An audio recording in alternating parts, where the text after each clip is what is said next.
खत अपने रूहानी बेटे तिमोथियस के नाम, पहला खत, पहला तिमोथियस दूसरा बाब। आइए बड़े ईमान के साथ उसकी 8वीं आयत तिलावत करते हैं। पहला तिमोथियस दूसरा बाब और उसकी 8वीं आयत।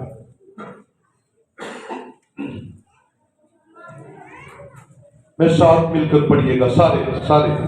बस मैं चाहता हूं कि मर्द हर जगह बगैर गुस्सा और तकरार के पाक हाथों को उठाकर दुआ किया करें। इसी तरह औरतें हयादार लिबास से शर्म और परहेजगारी के साथ अपने आप को संवारे, ना कि बाल गूंदने और सोने और मोतियों और कीमती पोशाक से। खुदा के पाक कलाम का पढ़ा और सुना जाना हम सब के लिए बरकत का बाइस बने। Thank you so much. बैठिए, तशरीफ रखिए।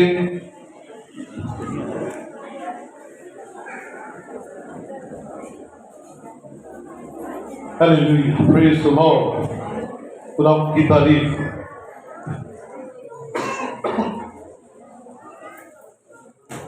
हम सब जिंदा हैं और खुदा की हुजूरी में हैं, इसलिए हालेलुया। वक्त को जाया नहीं करेंगे, जल्दी जल्दी हम खुदा के कलाम को जो हमारी जरूरत है सुनेंगे। जल्दी जल्दी से मुराद कि सारे काम छोड़कर उठना बैठना सीधा पता होना जो भी है, ये सारा कुछ छोड़कर हम अपनी तवज्जो जो है वो खुदा के कलाम की तरफ। लास्ट संडे हमने एक सीरीज का आगाज किया था। क्या था जी? याद हो? क्या था जी? सीरीज का नाम क्या था? हाँ जी, दुआ, प्रेयर। हमने दुआ के ताल्लुक से कलाम सीखा।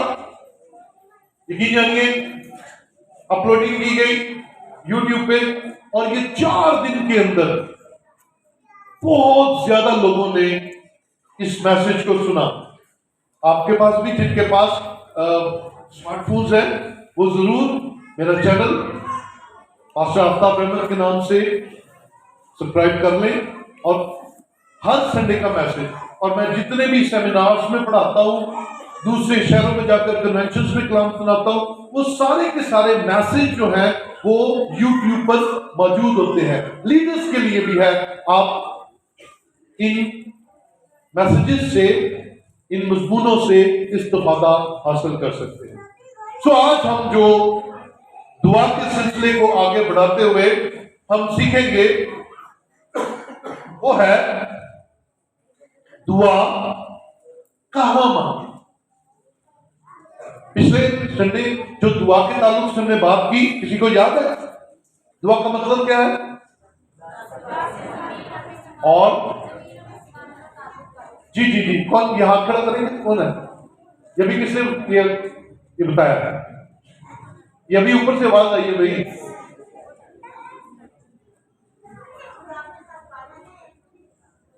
जमीन और आसमान के दरमियान ताल्लुक कायम होने को दुआ कहते हैं। जमीन और आसमान के दरमियान जो खला है उसे पूर्ण करने को दुआ कहते हैं। दुआ के अंदर 4 लाजमी जुज बताए गए थे। क्या थे जी? किसी को याद है? शाबाश। पहले नंबर पर हम तो सुना करना, दूसरे नंबर पे गुनाहों का इकरार करना, तीसरे नंबर पे ममनून होना, शुक्रगुजारी, और चौथे नंबर पे दरखास्तें, मुनाजातें, इल्तिजाएं, रिक्वेस्टें। आज हम जो भेद समझने जा रहे हैं वो क्या है कि हमें कहां दुआ करनी चाहिए, वेयर टू प्रेयर, कहां दुआ करें। और आज का जो हवाला हमने देखा है उसमें पौलुस तीमुथियुस को लिखता है कि मैं तुम्हें ये हुक्म दे रहा हूं, मैं ये चाहता हूं, मेरी ये डिजायर है, मैं पात्रों की हिदायत से लिख रहा हूं कि मर्द, आप खुशकिस्मत है, आपको नॉमिनेट किया गया, मर्द हर जगह, बोलेंगे जी क्या कहा गया, मर्द हर जगह हाथों को उठाकर बगैर गुस्से और तकरार के दुआ किया करें। हालेलुया। दुआ कहां करें? हर जगह की जा सकती है दुआ। और मर्दों के लिए यह आजादी है कि जहां दिल करे, जहां रूह महसूस हो, जहां पाक रूह की मामूरी महसूस हो, जहां आपका कनेक्शन खुदा के साथ दुरुस्त हो जाए, आप हाथ को बुलंद करके उसके हुजूर दुआ कर सकते हैं। वो पहाड़ भी हो सकता है, वो दरिया का किनारा भी हो सकता है, वो जंगल भी हो सकता है, वो आपका घर भी हो सकता है, वो आपके घर की छत भी हो सकती है। और जहां आप दुआ करना चाहे आप दुआ कर सकते हैं। और मेरी बहन, मेरे भाई, इसी तरह मसीह में रहते हुए हमें भी अपने आप को हर वक्त दुआ करने के लिए तैयार रखना चाहिए। हर जगह आप दुआ कर सकते हैं। आप हॉस्पिटल में दुआ कर सकते हैं। कई लोग शर्मा जाते हैं, मरीज अंदर होता है, असली बात शर्माने होते हैं, हाय लोग क्या कहेंगे, ये ऊंची ऊंची दुआ कर रहे हैं, इनको दुआ नहीं करनी आती, ये शोर डाल रहे हैं।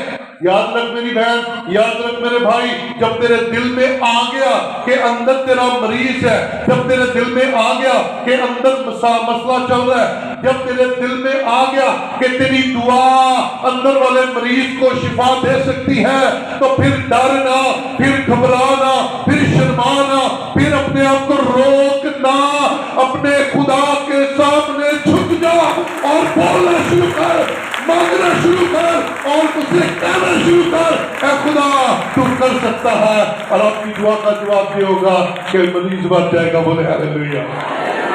आपकी दुआ का जवाब ये होगा कि खुदा आपकी सुन लेगा। हर जगह, everywhere, where to prayer, everywhere.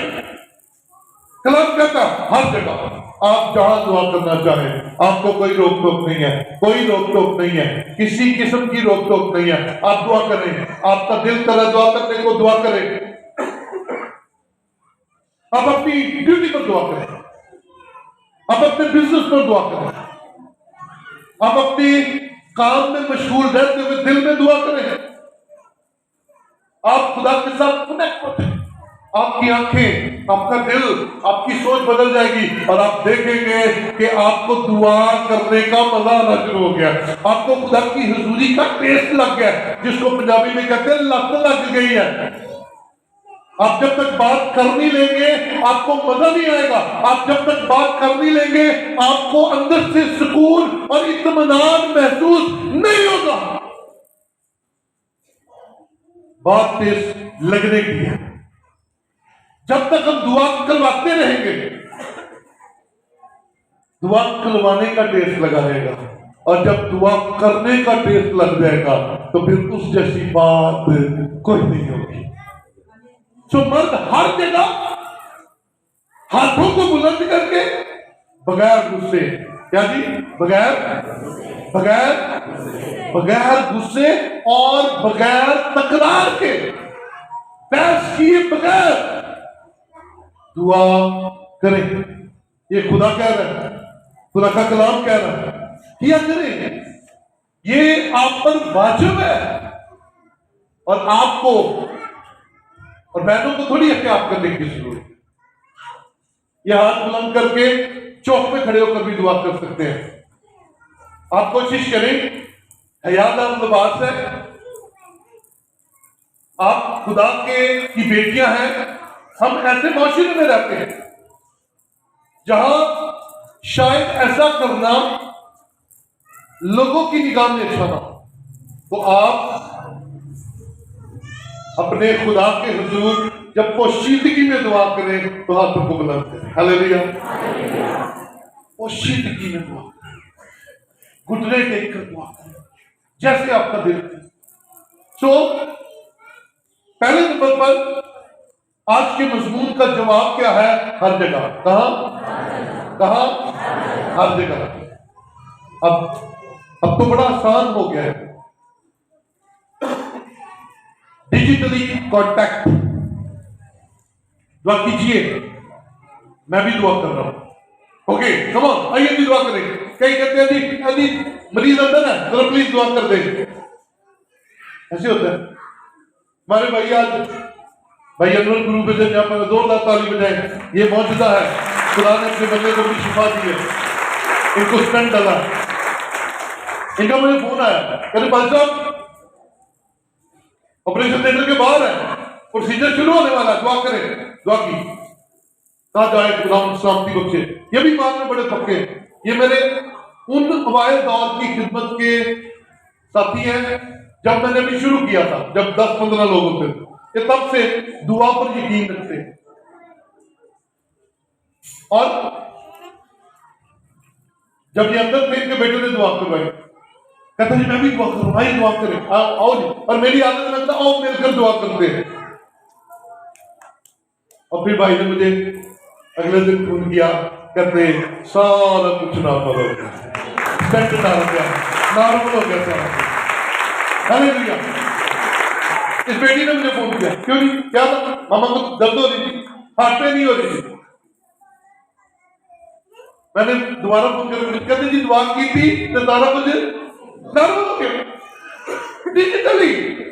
और मैंने खुदा को कहा हुआ, मैं खुदावन रात को जिनो 12 बजे तो बाद फोन आएगा, मैं फोन चुकांगा, मैं दुआ भी करांगा, पर मैं सुनते पे भी दुआ करना। और ऐसा होता है, कई दफा ऐसे होता है, मैं सोए पे दुआ कर दो, खुदा की सूरत है। ये जो कह रहे हैं इंसान ना, कई दफा थका होता हूँ, किसी कन्वेंशन से आया होता हूँ, दूसरे शहर से आया होता हूँ, ड्राइव करके आया होता हूँ, पर आपका फोन आना है, हमने उठाकर दुआ शुरू कर देनी है हर जगह पर। और वो जगह मेरे लिए बेड भी है, मैं बेड पर सोए हुए भी करता हूँ। सो खुदा के साथ कनेक्शन कभी भी आप बना सकते हैं और कहीं भी बना सकते हैं। ये अंदर पाक होना चाहिए, है जी? क्या होना चाहिए? बोलो भाई, क्या होना चाहिए? अंदर पाक। आप हर जगह खुदा के साथ कनेक्टेड हो सकते हैं। आइए चंद और चीजें, और कहां विच प्लेसेस जहां पर हम खुदा के साथ बात कर सकते हैं, जरा निकालिए। मत्ती की चीज 6 बाब उसकी 6 आयत देखिए।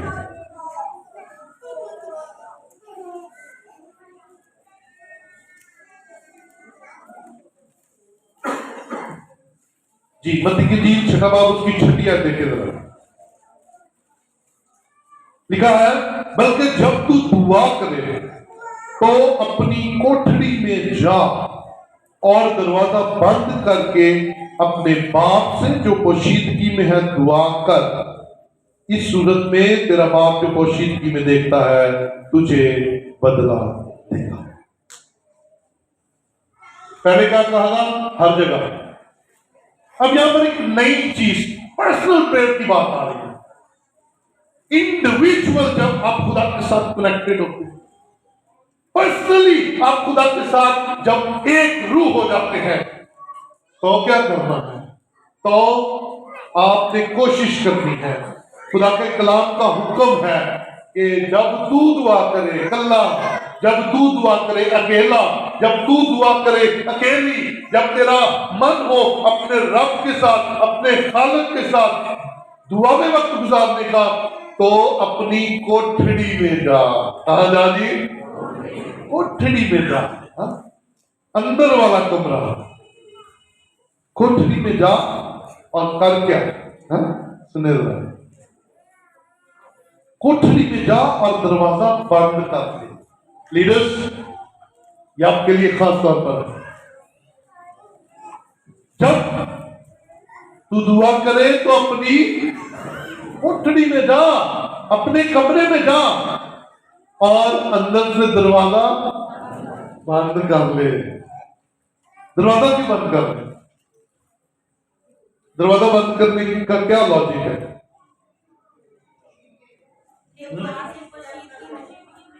जी खुशीदगी, हाँ जी, राब्ता और हाँ जी ठीक है, ओके, और बोले बोल बोलो मुझे अच्छा लगता है। जी जी, ये कौन बोला? कोई तंग ना कर सके, ना कोई चाचा मामा सहेली सहेला, no no no no no no no entry. अब मेरा राबता किसके साथ है? अब मेरा राबता किसके साथ है? दुनियावी सारे राबते खत्म, दरवाजा बंद, कुंडी बंद, और मैं और मेरा खुदा होंगे। वो मेरे साथ बातें करेगा और मैं उससे बातें करूंगा। वो मेरे साथ हम कलाम होगा और मैं उसके घुटनों में बैठूंगा, उसके पांव में सर रखूंगा। कोई तीसरा नहीं, कोई तीसरा नहीं चाहिए। लीडर्स खास तौर पर कोई दुआ कराने वाला ना है। अपना मोबाइल बाहर रख के फिर दुआ कर जाओ। कोई दुआ में डिस्टर्ब करने वाला, कोई तालियां मारने वाला ना। वाह वाह, बल्ले बल्ले, खतरी साहब कमाल कर देता, एंडल साहब खुशी थे, बल्ले बल्ले बल्ले बल्ले बल्ले, और डीकन साहब जनाब वाह जी वाह, मुबशर साहब सलाम, ताकि दुआ बड़ी मजेदार। कोई सुनने वाला ना, कोई सुनने वाला ना। नो तालियां, नो हाथ, नो बाबा, तू और तेरा खुदा। तन्हाई कोठरी का मतलब है तन्हाई, कोठरी का मतलब है तन्हाई। तन्हाई में खुदा के साथ बातचीत कर, राब्ते में आ, कनेक्शन सीधा कर, और वो जो पोशीदगी में सुनता है सुनेगा। हालेलुया। कोठरी में जा। अब जानते हैं बाइबल मुकद्दस में तमाम बड़े लीडर्स की जो तैयारी है वो बियाबान में है, और आपका बियाबान कौन सा है? आइए जरा देखें, मेरे साथ एक हवाला देखें। मरकस पहला बाब उसकी 12वीं और 13वीं आयत देखिए। बियाबान में 40 दिन तक शैतान से आजमाया गया और जंगली जानवरों के साथ रहा, और फरिश्ते उसकी खिदमत करते रहे। इसके साथ एक और वाला भी देख लें, लूका 4 बाब और उसकी पहली 2 आयत। लूका 4 बाब उसकी पहली 2 आयत में लिखा है,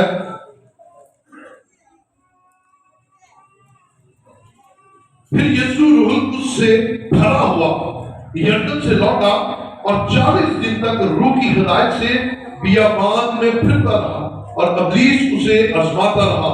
उन दिनों में उसने कुछ न खाया, और जब वो दिन पूरे हो गए तो उसे भूख लगी।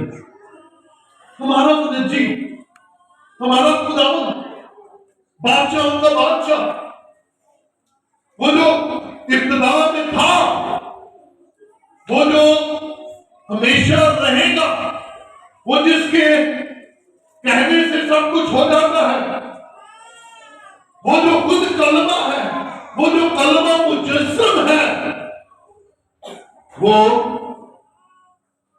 रूह कुद्स से भरा हुआ अपनी खिदमत शुरू करने से पहले 40 दिन और 40 रात बियाबान में रहा। कहा जी?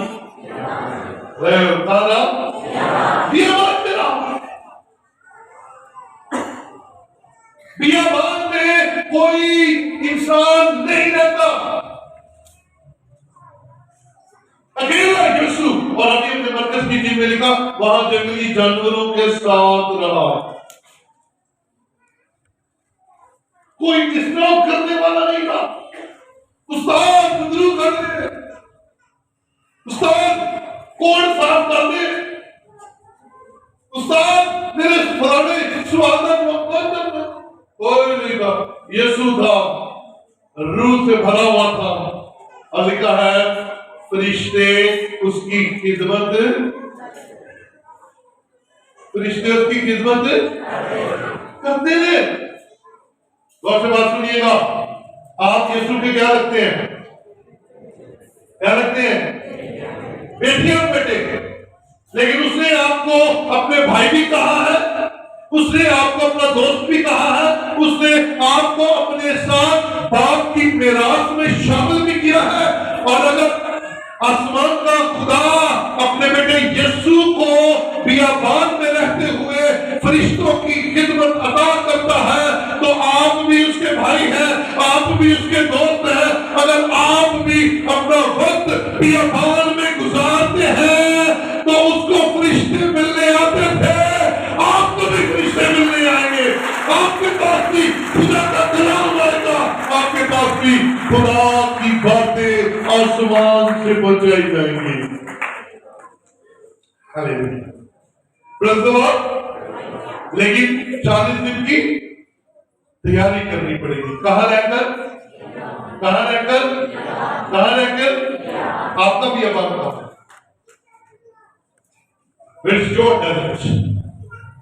आपका भी अबान था, जहां आपको कोई छेड़ेगा, जहां आपको कोई डिस्टर्ब ना करे, जहां आपसे कोई बातें ना करे, जहां आपको मजबूर ना करे। चला चुगलियां करिए, चला बखीलियां करिए,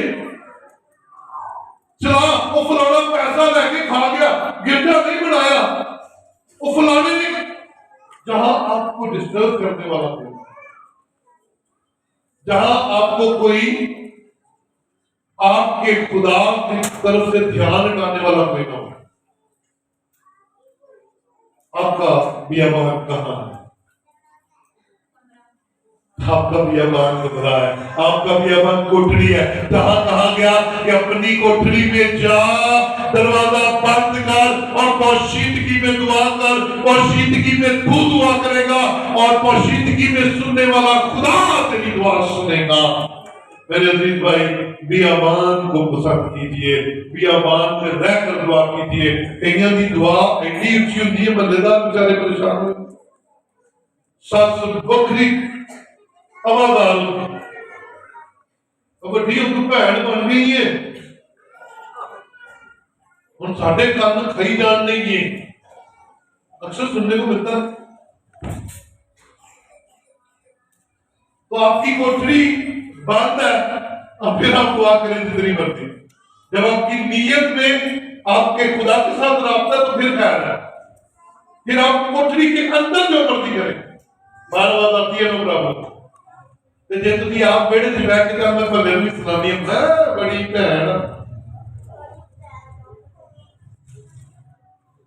कई बार मां कहता मैं हम तो बड़ी भैन बन गई, पहला भाई होती सब।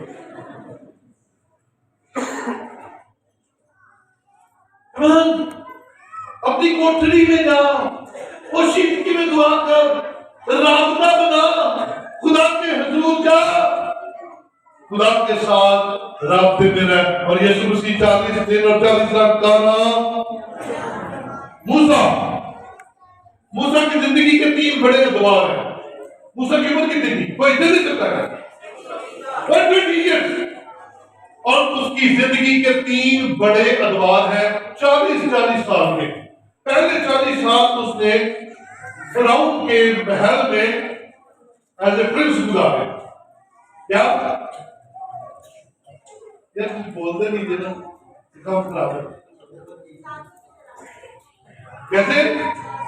शाहजाद की तरह जवाब देने वाले प्लीज इतने बैठ कर मैं तो हौसला रहे, आगे सारे सुस्त कौम बैठे, कोई जवाब नहीं। क्या जी? पहले 40 साल कैसे गुजारे? शहजादा, प्रिंस, फिरौन की बेटी का बेटा। और जब वहां से भागा, वहां उसने दुनिया के सारे इल्म हासिल किए, तलवार चलाना सीखी, नेवा चलाना सीखा, उसने बड़े हथियार चलाने सीखे।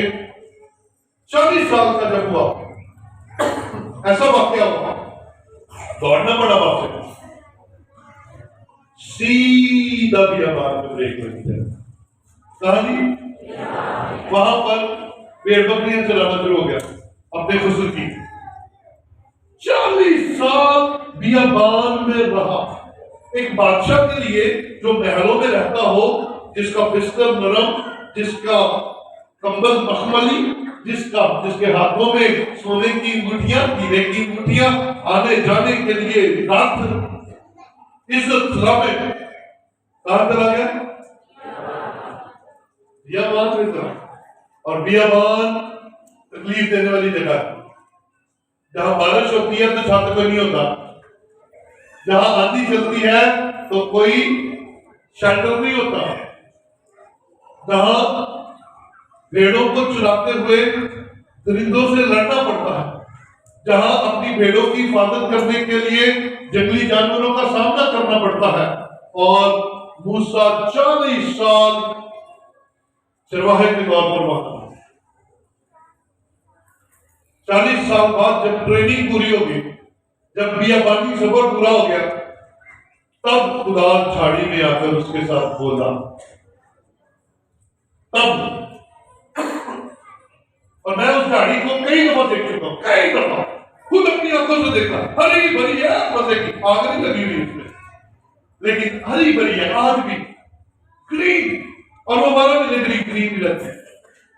ऐसे जितना वो दरवाजा ना, इतनी दूर से मैंने देखी, क्योंकि वहां पे जाने नहीं देते, आगे वो लगाया हुआ, वो जल्दी गाड़ी को देख कर आए। ग्रीन, खुदा की कुदरत।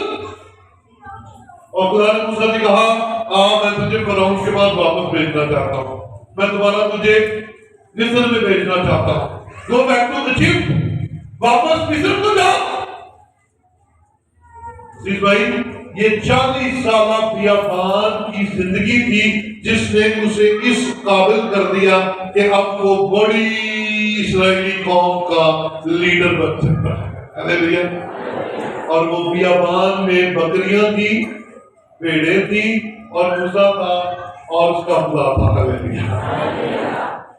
खुदा ने उसे तामीर किया, सिखाया, समझाया, बताया, मजबूत किया, उसको कभी कमजोरी में, मुश्किल में रहना सिखाया, और फिर उसे लाकर लीडर के तौर पर कर।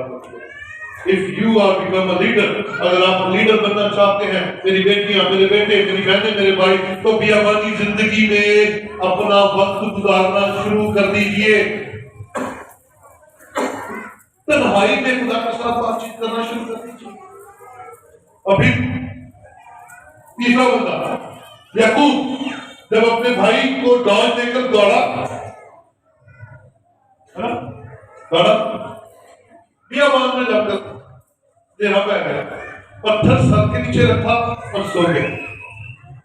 रात क्या रोया देखता है, क्या ख्वाब देखता है? देखता है एक सीढ़ी लगी हुई है, एक सीढ़ी लगी हुई है, और फरिश्ते आ जा रहे हैं। वो क्या कहता है? कहता है ये खुदा के आस्ताना और खुदा की हजूरी के अलावा कोई और जगह नहीं हो सकती। बियाबान में खुदा से पहली दफा मुलाकात हो गई। अजीजों, चहल पहल में, तालियों फूलों में, आपके गिर्द झुमकट्टे में खुदा से मुलाकात करना मुश्किल है। बनिस्बत कोठड़ी में जाकर बियाबान में संजीदगी के साथ खुदा के साथ वक्त गुजारे और खुदा के साथ कनेक्शन में बढ़े। तो पहले नंबर पर कहां दुआ हो सकती है? हर जगह। अब हर जगह को अपने डिफाइन करना शुरू किया है। पहले नंबर पर कौन सी चीज आ गई हमारे सामने? हाँ जी, बियाबान।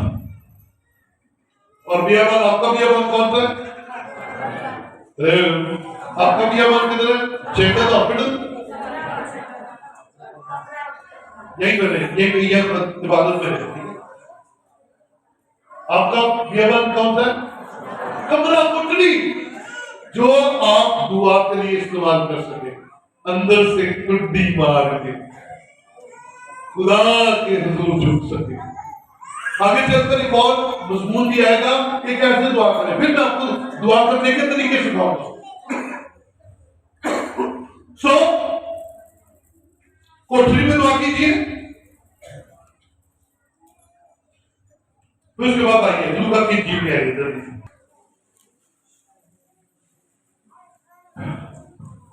लूका 18वां उसकी 10वीं आयत। तो कि 9वीं आयत से देखते हैं, फिर उसने 5 लोगों से जो अपने पर भरोसा रखते थे कि हम रास्तबाज हैं और बाकी आदमियों को नाचीज जानते थे, ये तफसील कही कि 2 शख्स हैकल में दुआ करने गए, एक फरीसी दूसरा महसूल देने वाला। फरीसी खड़ा होकर अपने जी में यूं दुआ करने लगा कि ऐ खुदा, मैं तेरा शुक्र करता हूं कि बाकी आदमियों की तरह जालिम, बेइंसाफ, जिनाकार या इस महसूल लेने वाले की मानंद नहीं हूं। मैं हफ्ता में 2 बार रोजा रखता हूं और अपनी सारी आमदनी में दही देता हूं। लेकिन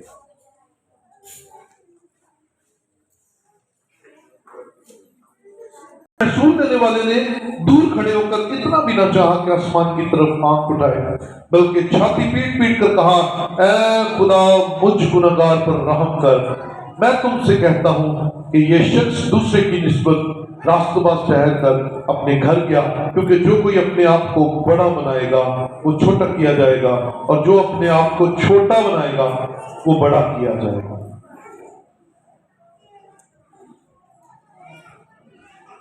पहली जगह कौन सी है? कोठड़ी। और कोठड़ी में आप अकेले हैं और आपके साथ आपका और खुदा। अब एक नई जगह हमारे पास आ गई, वो है हैकल, वो है चर्च। अब चर्च में आप अकेले नहीं हैं, चर्च में आप एक जमायत के साथ मिलकर दुआ करेंगे। पर्सनल दुआ के अपने फवायद हैं और इज्तिमाई दुआ के अपने फवायद हैं। Hallelujah, hallelujah. इनको मिक्स ना किया करें। जो जमाती दुआ है वो खुदा की तरफ से इस्राएलियों को हुक्म था कि तुम फला ईद पर मुकद्दस मजमा मुहैया करो, फराहम करो, इकट्ठे हुआ करो, मिलकर दुआ किया करो, और मैं आऊंगा और तुमको बरकत दूं। अब दूसरी जगह हमारे पास आ गई चर्च या हैकल। इसके साथ मैं जमाती दुआ के फवायद आपके सामने रखते हुए ज़बूर 133 आपके सामने रखना चाहता हूं। जरा पढ़िएगा, आइए। ज़बूर 133 चंद आयात है उसमें, ताकि हमें ये समझ लग जाए कि हम कहां कहां दुआ कर सकते हैं। और कोठरी में दुआ करने का खुदा के साथ और रास्ता है, और जो इज्तिमाई दुआ है उसका फायदा अपना है। ज़बूर 133 देखो, कैसी अच्छी और खुशी की बात है कि भाई बाहम मिलकर रहे। ये उस बेशकीमत तेल की मानद है जो सर पर लगाया गया और बहता हुआ दाढ़ी पर, यानी हारून की दाढ़ी पर आ गया, बल्कि उसके पैराहन के दामन तक जा पहुंचा। या हरमून की औस की मानद है जो सयून के पहाड़ों पर पड़ती है, क्योंकि वही खुदावंद ने बरकत का, यानी हमेशा की जिंदगी का हुक्म फरमाया। यह है इज्तिमाई दुआ की बरकतें। खुदा हमें जमा करने में खुश है। हालेलुया। अब बहुत लोग कहते हैं नहीं, हम घर में दुआ कर लेते हैं। बहुत से लोग कहते हैं हम टीवी पर बैठकर दुआ कर लेते हैं। मैं कहता कि टीवी ने उत्ते ही ना कदे बैठ जाए, दुआ करने लोग उत्ते बैठ गए। हालेलुया। तन्हा घर के अंदर बैठे, और मैं अक्सर इसके नुकसान आपको बयान करता होता हूं। घर में टीवी लगा, आप कहते हैं ठीक है जी दुआ हो रही है, नो प्रॉब्लम। क्या आपकी कंसंट्रेशन जो यहां पर है वो घर में टीवी के साथ बन सकती है? नाल काके ने रोटी भी खुआई जाती है, खा यार खाना नहीं है, खा की हो रही है दुआ।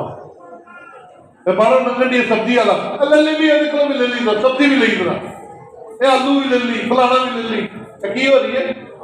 फिर आके रहे, फिर याद आ गया हो मैं तो मशीन से कपड़े पाए थे, जब मैं वो भी कट रहा की हो रही है? और दुआ नहीं हो रही, ये मजाक हो रहे, ये मजाक हो रहे।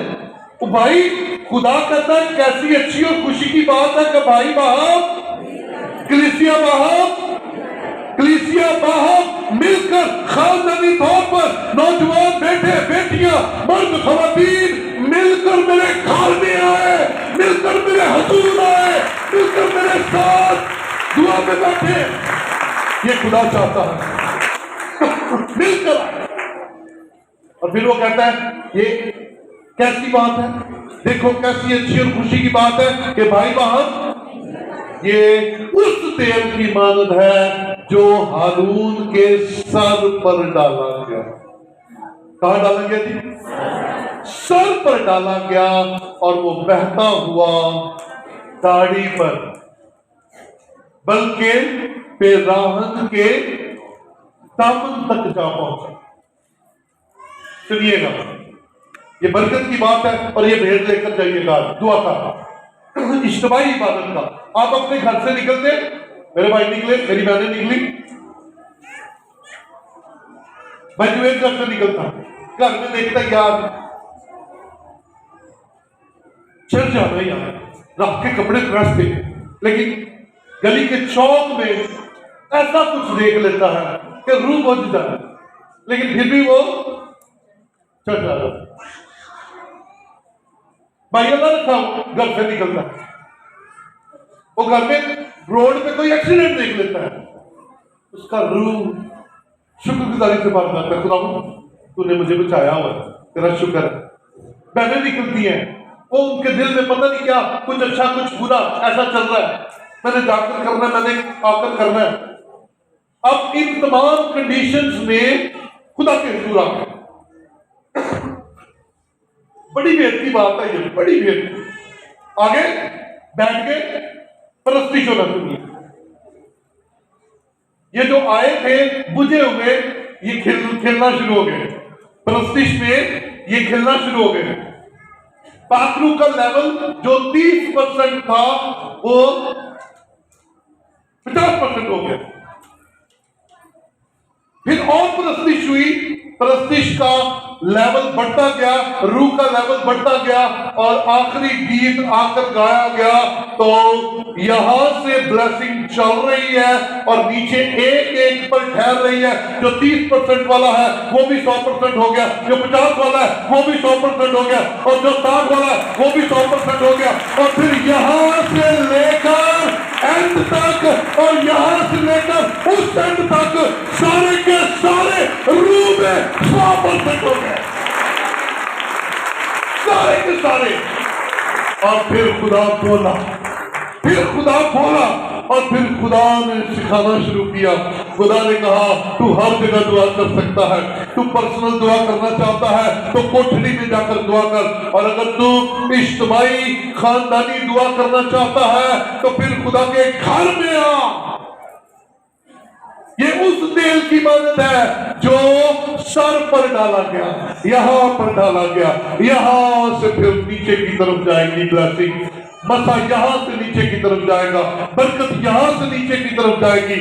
और बहता हुआ दाढ़ी पर 50% डाले, बहती हुई बहता हुआ पेराहन के दामन तक जो जीरो भी थे वो भी 100% हो गए। और ये है खुदा हुजूर आकर संजीदगी से कलाम सुनने की बरकत। तो खुदा दुआ से कह सकते हैं। तो इज्तिमाई तौर पर, खानदानी तौर पर आप खुदा के हुजूर आए और आपने दुआ की और आप पूरा खानदान बरकत से भर कर गए।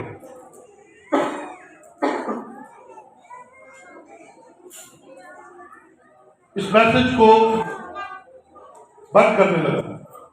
गौर से सुनिएगा, एक अकेले ने पर्सनल दुआ करनी है तो उसकी जगह कोठड़ी है। एक अकेले ने पर्सनल दुआ करनी है, उसकी जगह कोठड़ी है, बियाबान है, जहां कोई तंग करने वाला ना हो। और आपने खानदानी तौर पर बरकत लेनी है तो फिर वो जगह खुदा का घर है। फिर आप अपने घर में छोटे ग्रुप के साथ दुआ कर सकते हैं। वो छोटा ग्रुप कौन सा है? आपकी फैमिली। खाना खाते हुए दुआ करें, खाना खाते हुए कोशिश करें खानदान के ज्यादा से ज्यादा लोग। खानदान कौन है? न चाचे, न मामे, न ताए, न फलाने, न टमकाने। खानदान है आप और आपके बच्चे, आप और आप खामन बीवी और आपके बच्चे, बस ये आपका खानदान। कोशिश करें ये मिलकर बैठे और दुआ मिलकर करें। छोटी सी दुआ करें, खुदा का शुक्रिया अदा करें और दुआ करके रोटी खाएं। और फिर जब एलानिया दुआ करने हैं, गवाहियां सुनानी है, तो फिर खुदा के घर में है। फिर खुदा के घर में आकर खुदा की हुजूरी से बरकत पाए।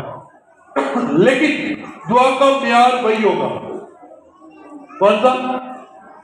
दुआ का म्यार वही होगा जो बताया गया था पिछले संडे। हम्दो सना, इकरारे गुनाह, ममनून होना, शुक्रगुजार होना और फिर दरख्वास्त करना। और आखिरी बात, इफिसियों 5वां बाब 20वीं आयत, हमारे खुदावंद यीशु मसीह के नाम से खुदा बाप का शुक्र अदा करते रहो। आइए पीछे को खड़े हो और खुदा